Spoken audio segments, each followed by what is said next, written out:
Much can be made of ASU's pass defense. What do you think of their run defense so far? I know they only allow something like 73 yards per game. I think that's the reason why so many people throw on them, because they do such a great job at stopping the run. You can tell with the first three opponents that they've had, they've all came out with the intentions to establish the run. Early in Arizona State stopped it and forced these teams to throw, and I think they're a very aggressive defense. Just being familiar with their coaching staff and being around Coach Graham for a year, he's an aggressive style defensive play caller, and I think it's going to be a pretty entertaining game. Our kids have got to be on point, just mentally and physically, because they're going to be all over the place with some things, and they're going to be a very physical defense to go up against. What do you think of their pass defense so far? What have you seen from them? I think they do a great job. I do. They mix up a lot of different coverages. They move in and out of zone, and they'll get up and be aggressive and play some press man at times. So I think the stats are deceiving in a way. I think they're a pretty good defense, and I think they play with extreme effort.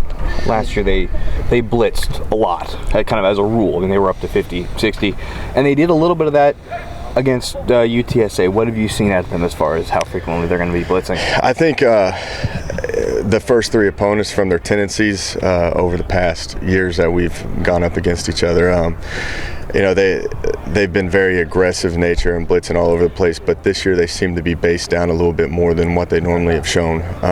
In early downs they tend to be base, and they tend to get a little more exotic when they get into situational football. So we're preparing for everything, zone, man, blitz, base, everything possible. So I think our kids are going to be ready for anything they throw at us. Just kind of like on offense with them, it seems like they throw kind of everything in the kitchen sink at you. On defense, they have 3 down looks, they have 4 down looks, they'll have 2 guys stand up, so it's a 5-man look. What sticks out at you about the way that they that they'll bring pressure? Yeah, they try to be very confusing when they do bring pressure, but the thing is they're very sound when they do it at times. So I don't understand how they coach it, but they get it accomplished. So that's just shows that they've repped it over and over and over again. But again, it's going to be a big mental game for our kids, not just with the offensive line, but also from a quarterback standpoint. Davis has got to understand what they're trying to do and how they're trying to confuse them and just attack the weaknesses. The fact that Davis has essentially faced this defense, run by the same folks, it was a long time ago, it was in 2013, but the fact that he's faced it before, what does that do for you guys as far as preparation?